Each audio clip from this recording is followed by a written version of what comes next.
Bloomberg Audio Studios. Podcasts, radio, news.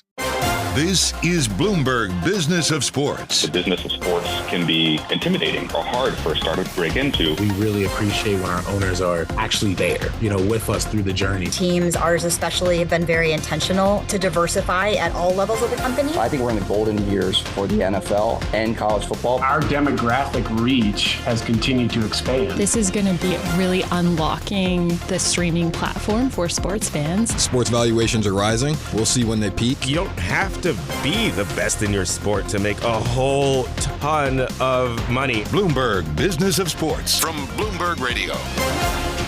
This is the Bloomberg Business of Sports show, where we explore the big money issues in the world of sports. I'm Michael Barr, along with my colleagues Scarlet and Damian Sassower. On the lineup today, we're talking the growth of women's golf with two-time LPGA Champion winner Stacy Lewis. And with the KPMG Women's PGA Championship in play this weekend, we'll also speak with the chairman and CEO of KPMG, Paul Knopp. This was the only women's leadership conference affiliated with a LPGA tournament. That catalyst has allowed for now there are 20 women's leadership conferences affiliated with LPGA Tour events. So we feel really great about bringing about more change so that more women can be elevated to the C-suite. And we're seeing it at many more LPGA tournaments today. We'll also speak baseball in the role of the starting pitcher in today's game with Hall of Fame pitcher and current Fox Sports analyst John Smoltz. But first, the sports world lost another legend this week. Say who? Say Willie. Say hey. Say who? Swinging at the plate. Say hey. Say who? Say Willie. Yeah, the Say Hey Kid, baseball legend Willie Mays died this past week at the age of 93. A prolific player on and off the field, Mays transcended what it meant to be a cultural icon at a complicated time. This week, in honor of Juneteenth, Major League Baseball played a regular season game at Rickwood Field in Birmingham, Alabama, as a tribute to the Negro Leagues. The game was played between the St. Louis Cardinals and Willie Mays' former club, the San Francisco Giants.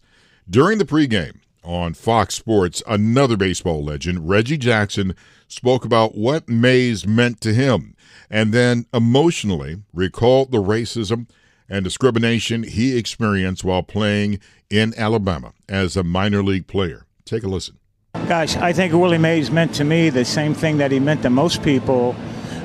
He was a Baryshnikov on the baseball field.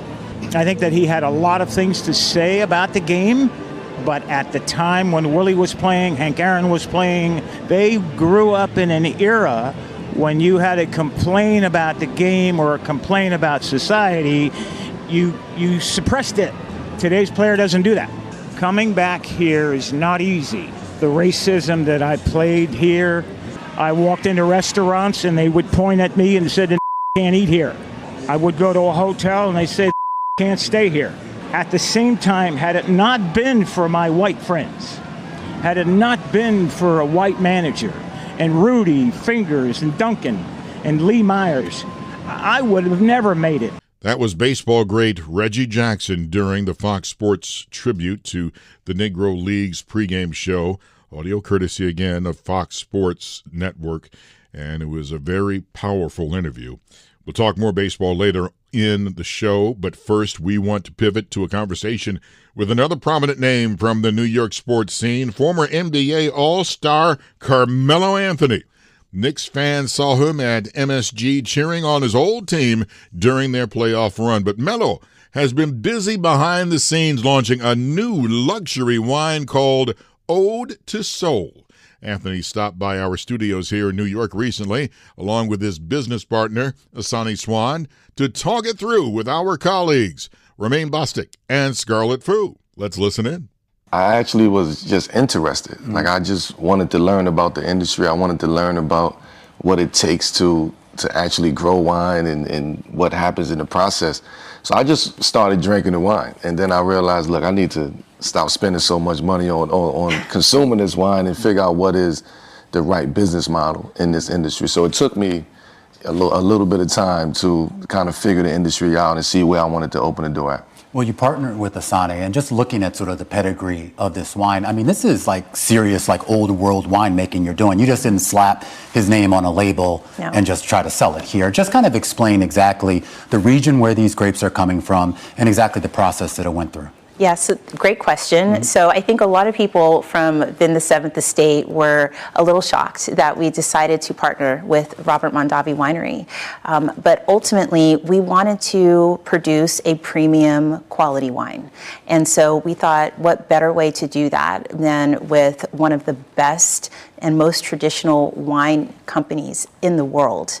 And so we had the opportunity to partner with them and then get our grapes from the Tokelau region. The Tokelau region has a great deal of soil, dried soil, and the way that the sun hits those grapes is able to develop what we get to taste in the bottle. And so that is one of the reasons why the price point is what it is, but also the process that we go through in creating what's in the bottle is so specific, and it's so specific to who we are as winemakers as well. And having the opportunity to have the guidance of Genevieve, who's the chief winemaker at Robert Mondavi Winery, was certainly an experience in and of itself to learn from one of the masters in the space. I think everyone's curious, Carmelo, to understand your level of involvement. Did you choose the blend? Are you a lead taster here? I am a lead taster. Did you zero in on that pricing of, $275 a bottle? So the pricing was out of my jurisdiction. I'm more of the, bring my palate, bring my smell, bring my innovation, to the room, whereas I just utilize the Tokelau, it is what it is. That portion of Napa, that vineyard is spectacular. So the reason I could just come in and just flow and just, because it's already there, right? And having somebody like Genevieve alongside us who's on the ground every single day, understanding what that soil is, what that region is. For me, I could just bring my innovation into the industry. So yes, I'm heavily involved from the beginning all the way to the end, where we also had a disagreement about 1% of Petit Verdot that we actually put in the wine. So who won? Did you win? We all won. I say we all won. We all won. It's a great wine. Well done, well done. You mentioned, of course, that you were drinking wine and you thought, you know what, I have to stop spending money on this. But I'm curious about your time in New York and how that contributed to your education as a wine connoisseur. What was it about being in New York and and having access to all this great wine that really deepened your passion for fine wine? Well, I think you hit it right on the word, which was access. Right out in New York, I had access to people and collectors and people that was drinking these crazy wines and these wine clubs. So I had access to all of those people. So I always wanted to know, okay, if I can get into this circle, if I can appease to this circle, if I can bring wine to the dinner and I can make this, specific circle be like, this guy know what he's talking about. He's for real. Then I felt like I've proven myself. So it was just taking my time here in New York. And I will say New York actually helped me kind of broaden my horizon to think globally as far as the wine industry and the wine business goes. Sonny, talk a little bit about the marketing of this wine. Just a minute ago, we referenced the price point, and it is a higher price point. This is a premium product. Yes. How did you arrive that this was where it was going to be? The wonderful thing about our relationship with Constellation Brands and Robert Mondavi Winery specifically is that we were both bringing something very unique to the table. We have this innovation of tradition with Robert Mondavi Winery, and we have this creativity and Mello and I having ability to reach people in a different way. I definitely will say that we have some of the most exciting experiences when it comes to releasing our wine. For sure, we have a good time. That's part of the wine drinking experience, is what is the experience that we are bringing to the table. So for us, we really have leaned into the idea that when you drink our wine, we want it to be an experience, not just to taste it for the sake of having a glass, but what happens. And so for us, even in the naming of our wine, that was very important. Ode to soul. Talk about the naming of that wine here. I mean, this is a reference to a very famous Haitian general, basically someone responsible for the Haitian Revolution. I mean, you're not Haitian. No. You're Puerto Rican. I'm not sure what you are. How did you arrive on that? Why did you choose him? Well, you're speaking of Oath of Fidelity with Toussaint. Oh, yes. Yes, so that was our 2017 Chateauneuf du Pape, which was exceptional, and it was well received by the community for sure. Ode to Soul was really a collaboration of all of us, both myself and Melo, as well as the Robert Mondavi team. We decided that we wanted this to be a wine that paid homage to history. And the history that means something to you. For us specifically, it's around wine, it's around our native people, it's around our ancestors. And so we are paying homage to those that came before us to open the doors for people who were coming next for us. And I know, Melo, you have a very specific point of view as well. No, it's right on, right? It's that, you know, I'm a music guy, right? I love music. So when you hear Ode to Soul, it dances, right? And so it's a lot of similarities from, you know, the naming process is not something that we actually just come up with a name. Like, we really put thought into it. We really want to create content around it. We want to tell stories. And I think one of the most important things is the fact that we're able to engage communities, right? To create these actual experiences where we don't go out there and try to sell wine a traditional way. Like, we on Bloomberg. It's like, we doing it different because of the price point. But it's you know, what we do is we allow our community to experience those experiences, right? And we create these tastings and we create these moments to where people come in and they want to be a part of the story and a part of the community. And then the wine comes after that.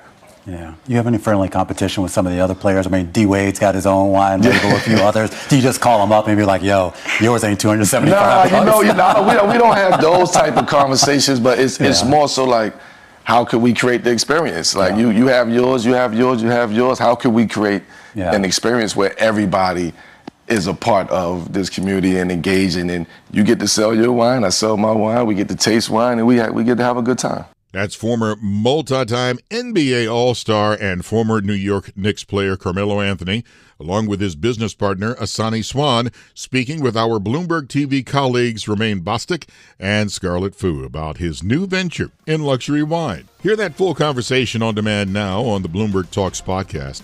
Check it out and subscribe on Apple, Spotify, and anywhere else you get your podcasts. Up next on the show, he says pitch limits are not helping starting pitchers.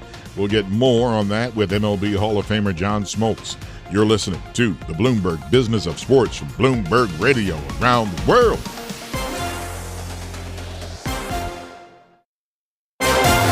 This is Bloomberg Business of Sports from Bloomberg Radio. This is the Bloomberg Business of Sports show where we explore the big money issues in the world of sports. I'm Michael Barr, along with my colleagues Scarlet Fu and Damian Sassower. We're only a few weeks out from the Midsummer Classic in baseball. This year's MLB All-Star Game is July 16th at Globe Life Field in Arlington, Texas.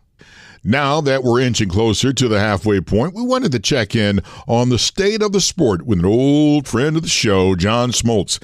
He's an 8-time MLB All-Star himself and is now an analyst for Fox Sports. We spoke with him earlier this week before Willie Mays' passing for his thoughts on the season so far. And I'm looking at some teams that are just like kicking behind, like the Baltimore Orioles and the New York Yankees. Your thoughts? Yeah, we have it's kind of a top-heavy league right now, meaning there's 5 teams that separate themselves against the rest. That doesn't mean some of the other teams that are kind of floundering around 500 can't make a move, but you've got the Dodgers, and unfortunately they've had a couple injuries that don't work well for them. The Braves had the 2 worst injuries they could have. The Baltimore Orioles and the New York Yankees are head and shoulders above the rest. Philadelphia coming right in there as well. But I think what you're going to see in this year's baseball season is you've got a ton of teams kind of all grouped in the same category trying to fight for those remaining playoff spots. And the trade deadline is going to be huge to determine some of those teams' success. And they're all got the Arizona Diamondbacks in their vision, meaning what Arizona did last year gives a lot of these teams hope that they could be this year's version of the Arizona Diamondbacks last year. Well, John, I'd really like to, you mentioned the injuries, and we had a spate of them this year, including your Atlanta Braves losing Spencer Strider. We've Shane Bieber's on the fence. I mean, most recently, Mookie Betts and Anthony Rizzo.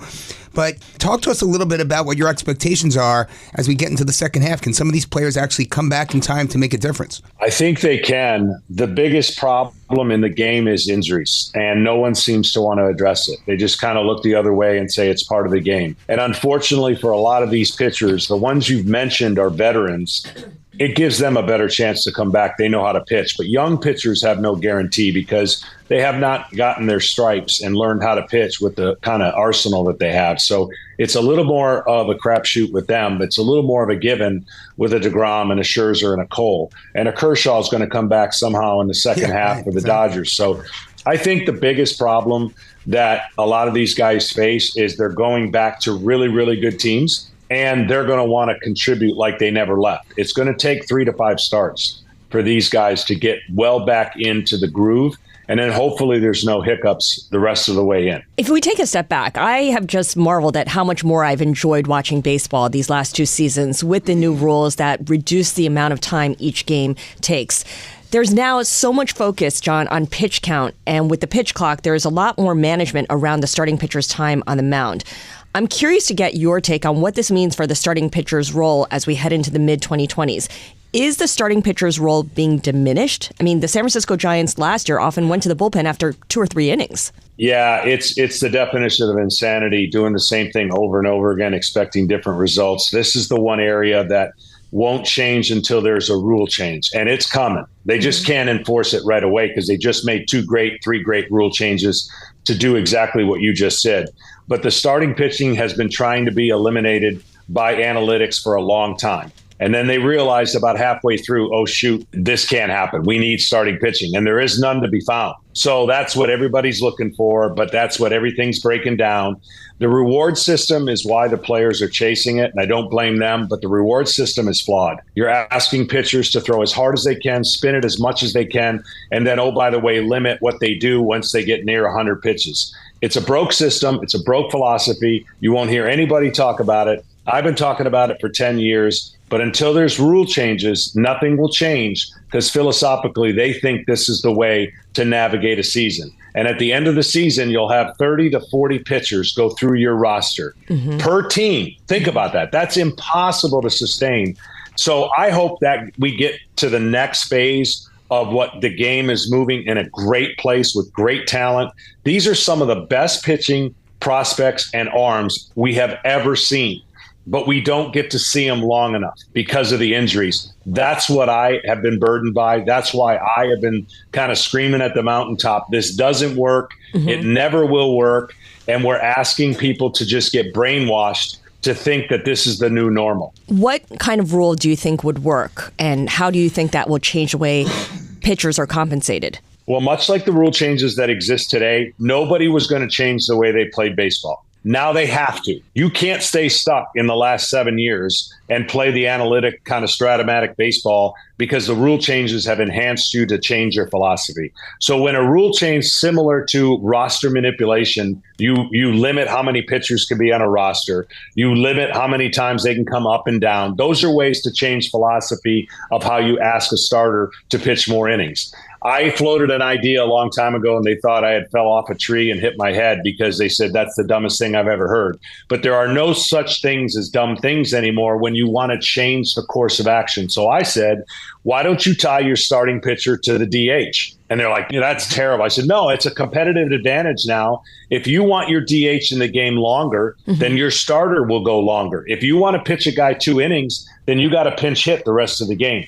Those are the kind of ideas you've got to think innovatively if you want to change the philosophy of how pitching is being managed. Because right now, the same thing's going to happen in the rest of time because this is what they figured out. I have enough arms. They're not ready, but I have enough arms to fulfill a calendar year if some of my guys get hurt or I'm kind of managing the innings. See, now, and that brings me up to what you said, to what happened. Ronel Blanco, he already pitched a no-hitter, and he was on his way on a second no-hitter, and the Astros manager then pulled him after 94 pitches. Now, and there are both sides to this argument here. It's like, all right, wait, first of all, he's throwing 94 pitches, but he's on a no-hitter, and I'm still unclear what side to fall on about this, John. Well, imagine how fixated your brain has been the last 10 years about pitch count. Mm-hmm. There's no scientific evidence to pitch counts. None. But we think a guy's going to break once he gets to 100. I've watched games with people and they go, oh my gosh, he's got 98 pitches. I said, don't worry, he's not going to break. Like, we think that they have come up with a number that universally transforms a pitcher into an injury risk. Here's the problem with that. Not everybody's the same. You could have a clean game, clean mechanics, and not be in any stress. That number is not relevant to a guy who's getting out of a jam, pitching in a lot of trouble, and throwing, with bad mechanics. I would argue that the pitch count single-handedly has hurt the game in the way that we manage it and the way that they have these golden rules. See, again, analytics came into the game not almost guaranteeing that they would put players in the best place to be successful and keep them healthy. Well, only half of that's been true. And so you never talk about keeping them healthy because they know that doesn't work. So when they play it safe and they're rewarding a pitcher to not throw 100, that is the most ridiculous line of thinking, because if it was working, I would never say a word. If all of a sudden the injuries got cut in half because we monitored the pitch count, then I'd say, wow, that's pretty cool. But it's not working, and it doesn't. So that's an artificial number that's been thrown out there that you can't get fired by and you can't get critiqued by if you adhere to it. So just watch the next pitcher that throws 115 or 120 pitches. If we get there, they're gonna push him back, save us. Like, they're gonna do so many things because they feel like they have to, based on, like I said, what everybody believes is 100 pitches.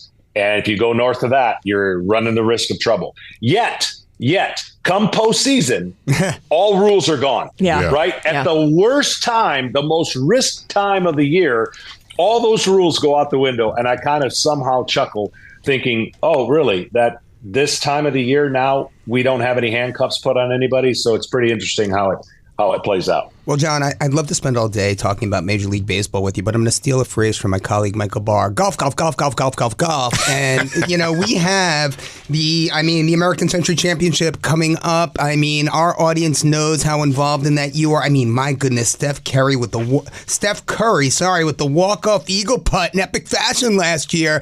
What are your chances this year, Mr. Smoltz? Are we going to take it? Yeah, I'm trending in the right direction. I am. I've in the two tournaments this year, I finished sixth. I finished second. I lost by 1 to Marty Fish in Dallas. I made a vow to myself that would never happen. I had a one-shot lead going into that hole and lost.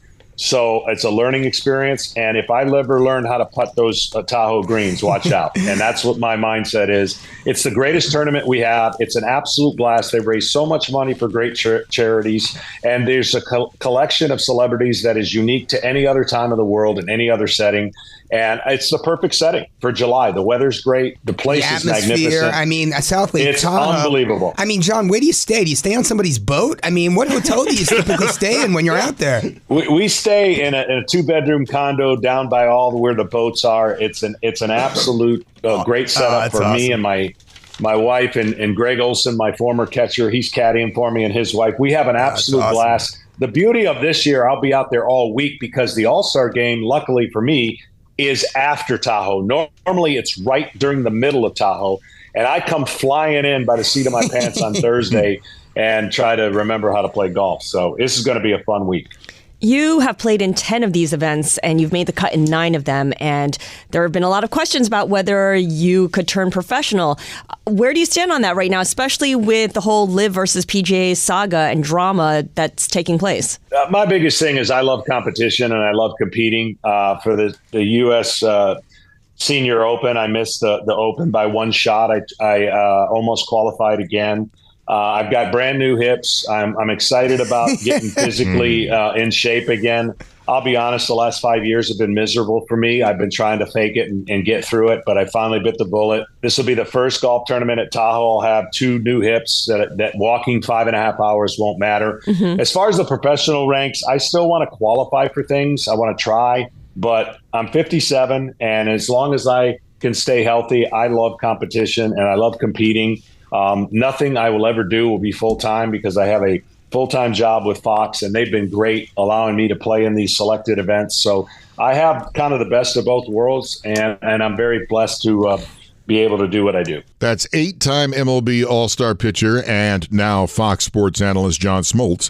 If you missed any of that conversation, take a listen now on the Bloomberg Business of Sports podcast. Find it on Apple, Spotify, and anywhere you get your podcasts. Up next, we turn to the world of women's golf and a firm that's been helping to elevate it. You're listening to the Bloomberg Business of Sports from Bloomberg Radio around the world.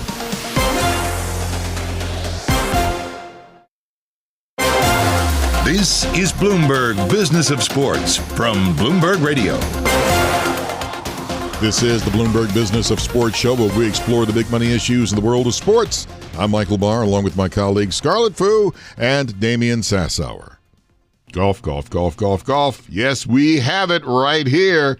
And we have Stacy Lewis with the LPGA Tour and Paul Knopp, the CEO of KPMG. Thank you so much, first of all, for joining us on the Bloomberg Business of Sports. We appreciate it. Pleased to be here. Yes, thank you for having us. Well, let's start, first of all. I want to talk about the status of golf. I want to talk about where women's golf is today. Thank goodness it's gaining steam every year. And eventually the broadcasting rights are going to be going through the roof because it is an exciting product. It is, and we're in a great spot as a tour. Purses are as high as they've ever been, and we're continuing to push for higher purses, more exposure for all the players. But we're in a really great spot right now. I want to bring Paul into this conversation because, Paul, you and Stacy have kind of been working together for a while now, and at a KPMG client event more than 10 years ago, it was Stacy who planted the seed for what became the KPMG Women's PGA Championship. Can you tell us the story of how that came together? Sure. We have been a sponsor of Stacy since 2012, and it was in 2012 that Stacy started not only being our brand ambassador, but she also started playing with clients at events. And our then chair and CEO, John Viemeyer, was at one of those events where he heard Stacy talking about the need to elevate women's golf, to ensure that they're playing on better courses, iconic courses where men played major championships, and a real need to ensure the purses increase over time. And John took note of that when she said that, and that really did plant the seed for the title sponsorship of a women's major event, which we started sponsoring in 2015 with the KPMG Women's PGA Championship. We feel like, over that course of that time, we've been a real catalyst for change. In 2015, it was only $2.25 million. Wow. So it's increased 360%. And the winner's share of that purse has increased from $337,000 to $1.56 million, the same 360%. And at the same time, the women the last 10 years that we've been sponsoring this tournament have played on these iconic courses where men have played majors. So really excited about that kind of change over the course of the last 10 years. Now, Paul, you got to help an old man here because KPMG is introducing new technology to help elevate women's golf further. My technology is the rotary phone. So can you explain what your technology is and how it's helping the game? Yes, and that's been an evolution too. So 3 years ago, we put in place something called KPMG Performance Insights. And that was really meant to give the women on the LPGA Tour many of the same technology benefits, data analytic benefits that the men had on the PGA Tour. Now, we have elevated that immensely starting this year in this tournament with enhancing KPMG Performance Insights. It's what we do for a living at KPMG. We create solutions to companies' most complex technology problems and data analytic problems. And with respect to the enhancements this year, we have integrated, along with the partnership with the PGA of America and T-Mobile, technology to allow real-time shot data for every shot, approximately 24,000 shots in the tournament, that will be measured real-time during the course of the tournament, so that it allows several things to happen. One, and most importantly, It allows the women on the LPGA Tour to have real-time data to diagnose their game, understand their game, improve their game. You can imagine somebody finishes their round, they have every shot captured, they have knowledge about what they did. If they have a particular issue with their game during the course of the day, they can go work on that with that real-time data. There's also another aspect to what we've done this year too, and that is integrated artificial intelligence into KPMG Performance Insights. And that will be used by the media, by the booth, to understand the odds around a player's making the cut, around finishing in the top 5, top 20, maybe even winning the tournament. So there's a couple of real important enhancements this year. There's also going to be something this year called KPMG Champcast, which is available through the app, the PGA app, that will allow fans to follow their favorite players and watch their shots, their tracing of their shots, understand how their players are performing during the course of the day. So talk to us a little bit about, the role that KPMG plays with, ladies golf. I mean, we know that in addition to the fact that you were the first sponsor to pay an LPGA player, Stacy in this case, while on maternity leave, you're also very involved in the Women's Leadership Summit. I believe Gina Davis is going to be the keynote at that event at this year's major. Talk to us a little bit about KPMG, your role as a sponsor, and your role with women's golf. Sure. So I talked about the original vision for this event, and the vision really has 3 pillars.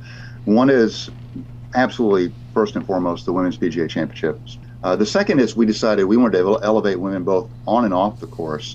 So we put in place the KPMG Women's Leadership Summit, which happens the day before the tournament begins. And that is women that are 1 or 2 steps from the C-suite, nominated by the CEOs of their organizations, come to listen to leaders from business, politics, media, entertainment. It's leadership development. And during the course of the day, they hear from many different speakers. And we talk about being a catalyst for change at KPMG.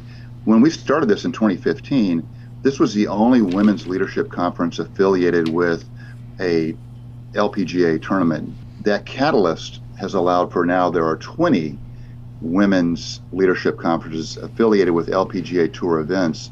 So we feel really great about bringing about more change so that more women can be elevated to the C-suite. And we're seeing it at many more LPGA tournaments today.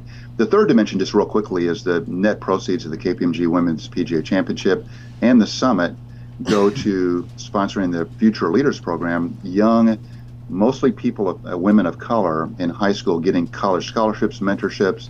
So we feel really great about those 3 dimensions of this experience. Well, Paul, I'll tell you, there's one person who won't be speaking, and that's our own Bloomberg TV anchor, Scarlet, and she should be because she's just wonderful. No, I'm just kidding. But let me ask you this. Let me shift it over to you, Stacy. I want to ask you about the Solheim Cup. You're captain of the team for the 2nd year in a row. I think it's switched to an even year now. Talk to us a little bit about, I think it's in September. I think it's in Virginia. Talk to us a little bit about your prep and the lead up to that event. What does it take to be a captain of that team?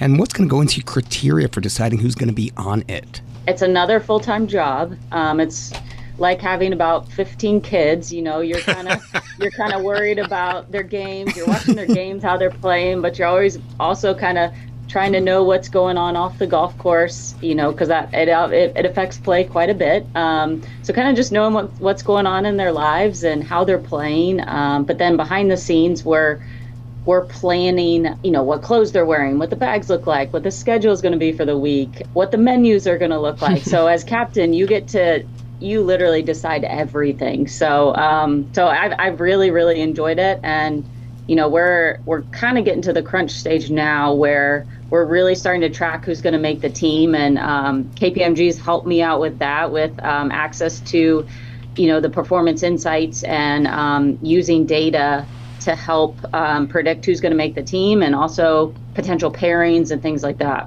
Stacy, I want to follow up and kind of take a big step back for a moment and just talk a little bit about the state of golf right now. There is an uneasy truce right now between the PGA and LIV Golf. And I know the LPGA is separate from what's happening between PGA and LIV, but what has it done for the sport for you? As someone who's kind of observing all of this, is it good for the sport?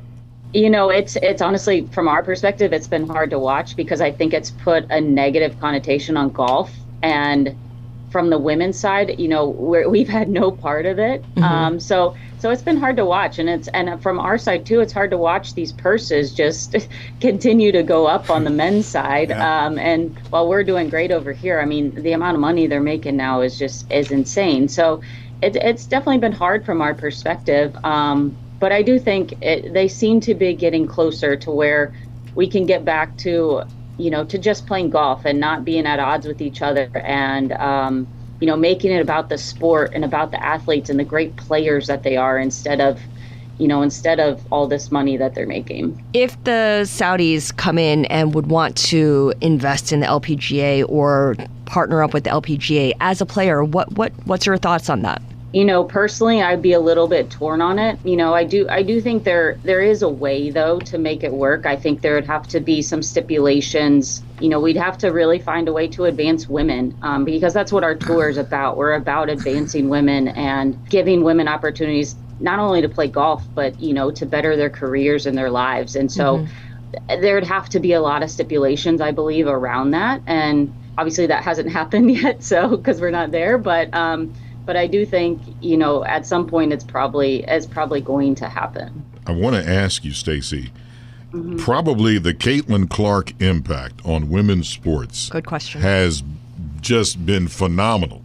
And I would like to ask, how do you think the impact has been for women's golf? Well, as a mom of a daughter, I think it's one of the most amazing things I've seen, to be able to turn the TV on for my daughter and she can see women playing sports, playing basketball, playing softball, playing golf. That's something that I didn't have when I was a kid. And so that we're starting to have that, having women's sports more easily accessible, the ability to watch them, I think it's tremendous. And I think it shows when you get a TV partner like that to kind of step up and say, hey, we may lose money for a year or two, but we're going to step up and we're going to figure this out, and we're going to figure out a way to grow your sport, and we're going to make money on the back end of this, but we may lose money in the beginning. And I think it's just been tremendous to watch that happen, and I think it's a model for other sports and how we can continue to push forward. We need to do a better job of talking each other up and talking about how good the other players we're competing against are, because that's what helps grow our sport. Our thanks to both Stacy Lewis and Paul Knopp for joining us. Paul is chair and CEO at KPMG, which is celebrating its 10th anniversary of the KPMG Women's PGA Championship, and Stacy Lewis is the two-time major champion, winning LPGA Pro. This is the Bloomberg Business of Sports Show. We are here each and every week at the same time. For my colleagues Scarlet and Damian Sassower, I'm Michael Barr. Tune in again next week for the latest on the stories moving big old money in the world of sports. You're listening to the Bloomberg Business of Sports, Bloomberg Radio, around the world. Stay with us. Today's top stories and global business headlines are coming up right now.